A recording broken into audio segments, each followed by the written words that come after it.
આ ભાવનગરથી જતી બસમાં 10 વર્ષની દીકરી સાથે બનેલી ઘટના. આ ભાવનગરથી બહાર નીકળતી ખાનગી બસ ધીમે ધીમે ધૂળ ઉડાવતી રોડ પર આગળ વધી રહી હતી. આ સવારનો સમય હતો. પરંતુ બસમાં બેઠેલા લોકોના ચહેરા પર થાક દેખાતો હતો. આ કોઈ કામે અમદાવાદ જઈ રહ્યો હતો, આ કોઈ દવાખાને, આ તો કોઈ સંબંધીઓને મળવા. આ બસની છેલ્લી સીટમાં બારી પાસે એક નાની બાળકી બેઠી હતી. ઉંમર હશે 10 વર્ષ જેટલી. આ તેના વાળ ગૂંથેલા નહોતા. આ કપડાં પણ જૂના અને થોડા ફાટેલી હાલતમાં હતા. હાથમાં એક નાની થેલી હતી, જેમાં થોડા કપડાં અને એક જૂની નોટબુક હતી. તેનું નામ કવિતા હતું. કવિતા ભાવનગરની ઝૂંપડપટ્ટીમાં રહેતી હતી. પિતા મજૂરી કરતા અને માં ઘરકામ કરતી. ગયા અઠવાડિયે તેના પિતાને સાઇટ પર કામ કરતી વખતે ગંભીર ઈજા થઈ હતી. ડોક્ટરે કહ્યું હતું કે અમદાવાદની હોસ્પિટલમાં બતાવીશું તો કદાચ બચી જાય, પરંતુ પૈસા, એ જ સૌથી મોટો પ્રશ્ન હતો. માં હોસ્પિટલમાં પિતાની પાસે રહી ગઈ અને કવિતાને મામાના ઘરે અમદાવાદ મોકલવાનું નક્કી થયું, જેથી તે થોડો સમય ત્યાં રહી શકે અને ભણતર પણ ન બગડે. કવિતા પહેલીવાર એકલી બસમાં ચઢી હતી. બસ સ્ટેન્ડ પર માં તેની આંખોમાં જોઈને બોલી હતી, ડર નહીં લાગશે ને બેટા? કવિતાએ હામાં માથું હલાવ્યું હતું, પરંતુ અંદર ડરથી હાથ કંપતો હતો. મા પાસે બસની ટિકિટના પૂરા પૈસા નહોતા. તેણે માત્ર અડધા જ આપ્યા અને કહ્યું, કંડક્ટર ભલો માણસ હશે તો સમજી જશે. બસ ચાલવા લાગી અને કવિતાની આંખો વારંવાર દરવાજા તરફ જતી રહી. તેને લાગતું હતું કે કોઈ પણ ક્ષણે કોઈ કહી દેશે, ઉતરી જા. થોડી વારમાં કંડક્ટર ટિકિટ લેવા આવ્યું. તેણે ઊંચા અવાજે કહ્યું, ભાવનગરથી અમદાવાદ, ટિકિટ લાવો. એક પછી એક મુસાફરો ટિકિટ આપતા ગયા. જ્યારે કંડક્ટર કવિતા પાસે આવ્યો, ત્યારે કવિતાના ગળામાંથી અવાજ નીકળ્યો નહીં. તેણે ધીમેથી કહ્યું, કાકા, મારી પાસે પૂરા પૈસા નથી. કંડક્ટર એક ક્ષણ માટે ઊભો રહી ગયો. આસપાસના લોકો પણ જોવા લાગ્યા. કોઈએ મોઢું ફેરવી લીધું, કોઈએ કાન ઊંચા કર્યા. કંડક્ટર થોડા કઠોર અવાજે બોલ્યો, પૈસા નથી તો બસમાં કેમ ચઢી? કવિતાની આંખોમાં પાણી ભરાઈ ગયું. તે બોલી, મારા પપ્પા હોસ્પિટલમાં છે, મમ્મી પાસે પૈસા નહોતા, મને મામાના ઘરે મોકલી. વાક્ય પૂરું પણ ન થયું અને તેના ગાલ પર આંસુ વહેવા લાગ્યા. કંડક્ટરે ડ્રાઈવર તરફ જોઈને કહ્યું, એક બાળકી છે, ટિકિટના પૈસા નથી, શું કરવું? બસમાં એક અજીબ શાંતિ છવાઈ ગઈ. લોકો મનમાં વિચારી રહ્યા હતા, હવે શું થશે? કેટલાકને લાગ્યું કે ડ્રાઈવર ઉતારી દેશે. કેટલાકે વિચાર્યું કે કોઈ મુસાફર પૈસા આપી દેશે. પરંતુ એ ક્ષણે ડ્રાઈવરે જે કર્યું, એ કોઈએ ધાર્યું નહોતું. ડ્રાઈવરનું નામ હતું મનસુખભાઈ. ઉંમર 50ની આસપાસ, સફેદ મૂછ, આંખોમાં કડકપણું અને દિલમાં અજાણ્યો કરુણા ભાવ. તેણે પાછળ વળીને કવિતાને જોઈ. તેની આંખોમાં ડર હતો, ગભરાટ હતો અને એક અજીબ આશા પણ હતી. મનસુખભાઈએ શાંતિથી કહ્યું, બેટા, તું ઉતરી જાય એવું કોઈ નહીં કહે, બેસી જા, આજે હું તારી ટિકિટ આપી દઈશ. આ વાક્ય બસમાં બેઠેલા બધાને સંભળાયું. કવિતા તો એક ક્ષણ માટે માની જ નહોતી શકી. તેણે ધીમેથી પૂછ્યું, ખરેખર? મનસુખભાઈએ માથું હલાવ્યું, હા બેટા, તું ચિંતા ના કર. કંડક્ટરે પણ કંઈ બોલ્યા વગર ડ્રાઈવરની જેબમાંથી પૈસા લઈ ટિકિટ આપી. કવિતાએ પહેલીવાર જીવનમાં એવું લાગ્યું કે અજાણ્યો માણસ પણ દેવદૂત બની શકે. તેના દિલમાં એક નવી લાગણી જન્મી, વિશ્વાસ. બસ આગળ વધી. કવિતા બારીમાંથી બહાર જોઈ રહી. રસ્તામાં આવતા ખેતરો, ગામડા, મંદિર અને ચાયની દુકાનો તેને કંઈક અલગ જ લાગવા લાગ્યા. એવું લાગતું હતું કે આ દુનિયા એટલી ભયાનક નથી, જેટલી તેને લાગતી હતી. અમદાવાદ પહોંચતા પહેલા કવિતા આખી મુસાફરીમાં ડ્રાઈવરને જોતી રહી. એ વિચારતી રહી, જો આ કાકા મને ઉતારી દેત, તો હું ક્યાં જાત? તેના મનમાં એક જ નિર્ણય થયો, હું મોટી થઈને કોઈની મદદ કરું. બસ સ્ટેન્ડ પર ઉતરતી વખતે તે ડ્રાઈવર પાસે ગઈ. હાથ જોડીને બોલી, કાકા, હું તમને ક્યારેય ભૂલીશ નહીં. મનસુખભાઈ હસ્યા અને કહ્યું, ભણજે બેટા, આ બસ એટલું જ કરજે. આ કવિતા મામાના ઘરે પહોંચી. આ જીવન આગળ વધ્યું. પરંતુ આ એક દિવસ તેની યાદમાં ઊંડે ઉતરી ગયો. આ સમય પસાર થયો. આ વર્ષો વીત્યા. આ કવિતા મોટી થઈ. તેણે ભણતર ચાલુ રાખ્યું. મામા મામીની મદદથી તે કોલેજ સુધી પહોંચી. તેના પિતાનું તો બસવું શક્ય બન્યું નહીં. પરંતુ માને દીકરીમાં પિતાની છાયા દેખાતી હતી. કવિતાને હંમેશા લાગતું કે બસના એક વાક્ય, બેસી જા, હું તારી ટિકિટ આપી દઈશ, તેનું જીવન બદલ્યું. એ દિવસ પછી તેણે નક્કી કર્યું કે તે પણ એક દિવસ એવી જગ્યાએ પહોંચશે જ્યાંથી તે બીજાને બેસી જા કહી શકે. સમય કોઈની રાહ જોતો નથી. વર્ષો વીતતા ગયા અને નાની કવિતા હવે યુવતી બની ગઈ. અમદાવાદની એક સરકારી કોલેજમાં તે સમાજશાસ્ત્ર ભણતી હતી. દિવસમાં કોલેજ અને સાંજે એક નાની લાઇબ્રેરીમાં નોકરી કરતી. પગાર બહુ ઓછો હતો. પણ તેના સપનાઓ મોટા હતા. તે માને મદદ મોકલતી અને પોતાના ભણતર માટે પણ થોડું બસાવતી. તેના જીવનમાં સુખ કરતા સંઘર્ષ વધારે હતો. પરંતુ અંદરથી તે કદી તૂટી નહોતી. જ્યારે પણ જીવનમાં કોઈ મુશ્કેલી આવતી ત્યારે તેને બસમાં બેઠેલી પોતાની બાળપણની છબી યાદ આવતી. ડ્રાઈવરનો અવાજ સંભળાતો, બેસી જા બેટા, આજે હું તારી ટિકિટ આપી દઈશ. એ વાક્યો તેના માટે માત્ર શબ્દો નહોતા, એ એક શક્તિ બની ગયું હતું. એક દિવસ કોલેજમાં એક પ્રોફેસરે વિદ્યાર્થીઓને પૂછ્યું, તમારા જીવનમાં એવો કોઈ પ્રસંગ છે જે તમને અંદરથી બદલી નાખ્યા હોય? બધા વિદ્યાર્થીઓ પોતપોતાના અનુભવ કહી રહ્યા હતા. કવિતાનો વારો આવ્યો ત્યારે તેણે ધીમેથી કહ્યું, મારા માટે એ એક બસની મુસાફરી હતી. તેણે આખી વાત કહી. ક્લાસમાં શાંતિ છવાઈ ગઈ. ઘણા વિદ્યાર્થીઓની આંખોમાં પાણી આવી ગયું. પ્રોફેસરે કહ્યું, કવિતા, એ માણસે તને નહીં, આખા સમાજને શીખ આપી છે.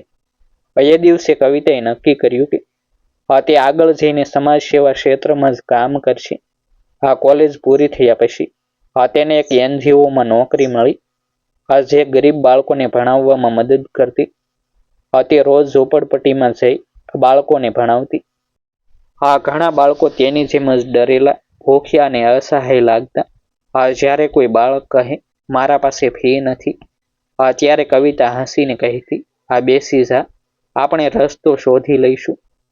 એને ખબર પણ નહોતી કે તે એ જ શબ્દો બોલી રહી હતી જે કોઈએ એક દિવસ તેને કહ્યા હતા. એક સાંજે NGO તરફથી તેને ભાવનગર મોકલવામાં આવી. ત્યાં એક સર્વે કરવાનું હતું. વર્ષો પછી તે ફરી એ જ રસ્તે જતી હતી, જે રસ્તે તે બાળપણમાં બસમાં ગઈ હતી. બસમાં બેઠી ત્યારે બારી બહાર જોયું તો એ જ ખેતરો, એ જ ગામડા, એ જ ધૂળવાળા રસ્તા, બધું ઓળખીતું લાગતું હતું. તેનું હૃદય અજાણ્યા ભાવથી ભરાઈ ગયું. એવું લાગ્યું કે ભૂતકાળ ફરી સામે આવી રહ્યો છે. કંડક્ટર ટિકિટ લેવા આવ્યો. કવિતાએ પૈસા આપ્યા. પરંતુ અંદરથી એક અજાણી કંપન હતી. તે મનમાં બોલી, ક્યાં હશે એ ડ્રાઈવર કાકા? હજુ બસ ચલાવતા હશે કે નહીં? ભાવનગરમાં કામ પૂરું કરી તે પાછી અમદાવાદ આવવા નીકળી. એ વખતે બસમાં બેઠી ત્યારે એક અજીબ સંયોગ થયો. ડ્રાઈવર સીટ પર બેઠેલો માણસ તેને થોડોક ઓળખીતો લાગ્યો. સફેદ મૂછ, થોડી વળી ગયેલી પીઠ અને એ જ કડક આંખો. કવિતાનું દિલ ઝડપથી ધડકવા લાગ્યું. તે સતત ડ્રાઈવર તરફ જોતી રહી. તેના મનમાં પ્રશ્ન હતો, શું આ એ જ હશે? બસ ચાલી રહી હતી. વચ્ચે એક સ્ટોપ આવ્યો. ડ્રાઈવર નીચે ઉતર્યો અને પાણી પીવા લાગ્યો. કવિતા પણ બસમાંથી ઉતરી. ધીમે પગલે તે તેની પાસે ગઈ. ગળું સુકાઈ ગયું હતું. તેણે હિંમત કરીને કહ્યું, કાકા, એક વાત પૂછું? ડ્રાઈવરે તેને જોઈ અને કહ્યું, હા દીકરી, બોલ. કવિતાની આંખોમાં પાણી આવી ગયું. તેણે કહ્યું, વર્ષો પહેલા ભાવનગરથી અમદાવાદ જતી બસમાં એક નાની બાળકી હતી. તેના પાસે ટિકિટના પૈસા નહોતા અને ડ્રાઈવરે કહ્યું હતું, બેસી જા, હું તારી ટિકિટ આપી દઈશ. એ બાળકી હું હતી. ડ્રાઈવર થોડો સમય મૌન રહ્યો. તેની આંખોમાં વિચાર દેખાયું. પછી ધીમેથી હસ્યું અને કહ્યું, તો તું એ જ બાળકી છે? કવિતાએ માથું હલાવ્યું. બંને થોડા ક્ષણ માટે કંઈ બોલ્યા નહીં. બસ સ્ટેન્ડ પર લોકો આવતા જતા હતા. પણ આ બંને માટે સમય થંભી ગયો હતો. મનસુખભાઈની આંખો ભીની થઈ ગઈ. તેણે કહ્યું, હા બેટા, એ દિવસ મને પણ યાદ છે. હું તો રોજ આવું કરું છું. પણ તારી આંખોમાં ડર હતું એટલે દિલ ભરાઈ ગયું હતું. કવિતાએ હાથ જોડીને કહ્યું, કાકા, એ એક વાક્યે મારું જીવન બદલી દીધું. હું ભણી શકી, આગળ વધી શકી, અને આજે હું બાળકોને ભણાવું છું. મનસુખભાઈએ ધીમેથી કહ્યું, જો એ સાસુ છે તો મારું જીવન સફળ છે. બસ ફરી ચાલવા લાગી. કવિતા પોતાની સીટ પર બેઠી. પણ મનસુખભાઈના શબ્દો તેના કાનમાં ગુંજી રહ્યા હતા. તેને લાગ્યું કે આજે તે માત્ર મુસાફર નથી, તે એક ચક્ર પૂર્ણ કરવા આવી છે. અમદાવાદ પહોંચતા પહેલા તેણે નક્કી કર્યું કે તે કંઈક એવું કરશે જે આ માણસની ભલાઈનો જવાબ બની શકે. બસ સ્ટેન્ડ પર ઉતરતા પહેલા તે ફરી ડ્રાઈવર પાસે ગઈ અને બોલી, કાકા, હું તમને કંઈક આપવા માંગુ છું. મનસુખભાઈ હસ્યા. મારી પાસે બધું છે બેટા, તું બસ ભણાવતી રહે. કવિતાએ કહ્યું, ના કાકા, મને તમારું સરનામું આપો. ડ્રાઈવરે થોડી શંકા સાથે સરનામું આપ્યું. આગલા અઠવાડિયે કવિતા તેના ઘરે ગઈ. ઘર નાનું હતું, જૂનું હતું, અને આંગણામાં એક જૂની સાયકલ પડી હતી. મનસુખભાઈની પત્ની બીમાર હતી. દવાખાનાનો ખર્ચ વધી રહ્યો હતો. કવિતાને સમજાયું કે એ માણસ જે બીજાને મદદ કરે છે તે પોતે મુશ્કેલીમાં છે. તે NGOમાં વાત લઈ ગઈ અને ડ્રાઈવરની પત્નીના ઈલાજ માટે સહાય મળી. મનસુખભાઈની જ્યારે ખબર પડી ત્યારે તેની આંખોમાં ફરી આંસુ આવી ગયા. તેણે કહ્યું, બેટા, મેં તો તને એક ટિકિટ આપી હતી અને તું મને આખું જીવન આપી રહી છે. આ ઘટના પછી કવિતાની અંદર એક નવી સમજ આવી. મદદનો સંબંધ પૈસા નથી, ભાવથી છે. એક નાનકડો ઉપકાર પણ કોઈનું આખું જીવન બદલી શકે છે. તેણે NGOમાં એક નવી યોજના શરૂ કરી, એક ટિકિટ યોજના, જેમાં કોઈ પણ ડ્રાઈવર, કંડક્ટર કે મુસાફર ગરીબ બાળક માટે મુસાફરીના પૈસા આપી શકે. ધીમે ધીમે આ યોજના ફેલાતી ગઈ. લોકો મદદ કરવા લાગ્યા. બસ સ્ટેન્ડ પર બોર્ડ લગાવ્યું, જો તમારી પાસે પૈસા ન હોય તો પણ ડરશો નહીં, કોઈ તમારી ટિકિટ આપશે. સમય ફરી આગળ વધ્યો. કવિતાએ શરૂ કરેલી એક ટિકિટ યોજના ધીમે ધીમે માત્ર અમદાવાદ સુધી સીમિત રહી નહીં, ભાવનગર, વડોદરા અને રાજકોટ સુધી ફેલાઈ ગઈ. હવે બસ સ્ટેન્ડ પર નાના બોર્ડ લાગ્યા હતા, જો તમારી પાસે મુસાફરી માટે પૈસા ન હોય તો ડરશો નહીં, કોઈક જરૂર તમારી ટિકિટ આપશે.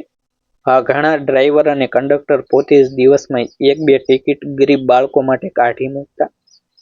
કવિતા માટે આ માત્ર યોજના નહોતી, એ મનસુખભાઈના એક વાક્યનું જીવતું સ્વરૂપ હતું. તે જ્યાં પણ ભાષણ આપવા જતી ત્યાં બસની એક ઘટના કહેતી. લોકો સાંભળતા ને ઘણા લોકો પોતાની આંખો લૂછતા. મીડિયા સુધી આ વાત પહોંચી. એક અખબારે હેડલાઇન છાપી, એક ટિકિટે બદલ્યું જીવન અને એક જીવને બદલી અનેક મુસાફરીઓ. પરંતુ જીવન માત્ર ખુશીના અધ્યાય નથી લખતું, વચ્ચે દુઃખના અધ્યાય પણ લખે છે. મનસુખભાઈની પત્નીની તબિયત ફરી બગડી. દવાઓ, હોસ્પિટલ, ચિંતા, આ બધું તેમના પર ભારે પડતું હતું. એક સાંજે કવિતાને ફોન આવ્યો. અવાજ થરથરતો હતો. બેટા, તું આવી શકે? કવિતા તરત ભાવનગર પહોંચી. હોસ્પિટલના હોડમાં મનસુખભાઈ શાંતિથી બેઠા હતા. પત્ની બેડ પર હતી, આંખો બંધ. કવિતા નજીક ગઈ. મનસુખભાઈએ ધીમેથી કહ્યું, બેટા, કદાચ હવે સમય ઓછો છે. કવિતાની આંખોમાં આંસુ આવી ગયા. તેણે તેમનો હાથ પકડીને કહ્યું, કાકા, તમે હિંમત રાખો. મનસુખભાઈએ શ્વાસ લીધો અને કહ્યું, મને દુઃખ નથી બેટા, હું તો બસ ચલાવતો માણસ હતો. પણ જો તારી જેમ કોઈનું જીવન બદલાયું હોય તો એ પૂરતું છે. થોડા દિવસમાં મનસુખભાઈની પત્ની દુનિયા છોડી ગઈ. એ દિવસે કવિતાએ જોયું કે એક મજબૂત દેખાતો માણસ અંદરથી કેટલો તૂટી જાય છે. તે મનસુખભાઈને પોતાના NGOમાં સાથે લઈ આવી. તેણે કહ્યું, કાકા, હવે તમે બસ નહીં, બાળકોની જિંદગી ચલાવશો. મનસુખભાઈ હસ્યા, પણ આંખોમાં ભેજ હતું. તેઓ રોજ NGOમાં આવતા, બાળકોની સ્ટોરીઓ કહેતા અને કહેતા, જો કોઈ દિવસ કોઈ પાસે પૈસા ન હોય તો તેને ઉતારતા નહીં, તેને બેસવા દેજો. આ બાળકો માટે તેઓ ડ્રાઈવર કાકા બની ગયા. સમય જતા મનસુખભાઈ પણ વૃદ્ધ થયા. એક દિવસ કવિતાને ખબર પડી કે તેઓ ગંભીર રીતે બીમાર છે. હોસ્પિટલમાં જઈને તેણે તેમને જોયા. મનસુખભાઈએ કમજોરીથી કહ્યું, બેટા, એક વાત કહેવી છે. કવિતા નજીક બેઠી. મનસુખભાઈએ કહ્યું, જે દિવસે મેં તને ટિકિટ આપી હતી એ દિવસે મને ખબર નહોતી કે હું તને નહીં, એક ચળવળને જન્મ આપી રહ્યો છું. તું એ કામ ચાલુ રાખજે. કવિતા રડી પડી. તેણે કહ્યું, કાકા, આ બધું તમારું છે. મનસુખભાઈએ ધીમેથી આંખ બંધ કરી અને કહ્યું, બેસી જા બેટા, હવે તારી ટિકિટ દુનિયા આપશે. એ તેમનો છેલ્લો સંદેશ હતો. મનસુખભાઈ ગયા, પરંતુ તેમનું વાક્ય રહી ગયું. કવિતાએ તેમના નામે એક ફાઉન્ડેશન શરૂ કર્યું, મનસુખ સેવા ફાઉન્ડેશન. હવે આ ફાઉન્ડેશન માત્ર ટિકિટ માટે નહીં, પરંતુ ગરીબ બાળકોના ભણતર, સારવાર અને મુસાફરી માટે કામ કરતું હતું. સરકાર તરફથી પણ મદદ મળી. કવિતાને એક દિવસ રાજ્ય સ્તરના સન્માન માટે બોલાવવામાં આવી. મંચ પર ઊભી રહીને તેણે કહ્યું, આ પુરસ્કાર મને નહીં, એ ડ્રાઈવર કાકાને છે, જેમણે એક દિવસ એક બાળકીને બસમાંથી ઉતારી નહોતી. હોલમાં તાળી વાગી. ઘણા લોકો ઊભા થઈ ગયા. ટીવી ચેનલ પર આ દ્રશ્ય આવ્યું. લોકો કોમેન્ટ કરવા લાગ્યા, આ માણસ સાચો હીરો હતો. એક નાનો ઉપકાર પણ ક્રાંતિ બની શકે. કવિતા જ્યારે ઘરે આવી ત્યારે તેણે મનસુખભાઈના જૂના ફોટો સામે દીવો પ્રગટાવ્યો. તેણે મનમાં કહ્યું, કાકા, તમે મને બેસવા દીધી. આજે લાખો લોકોને બેસવા જગ્યા મળી છે.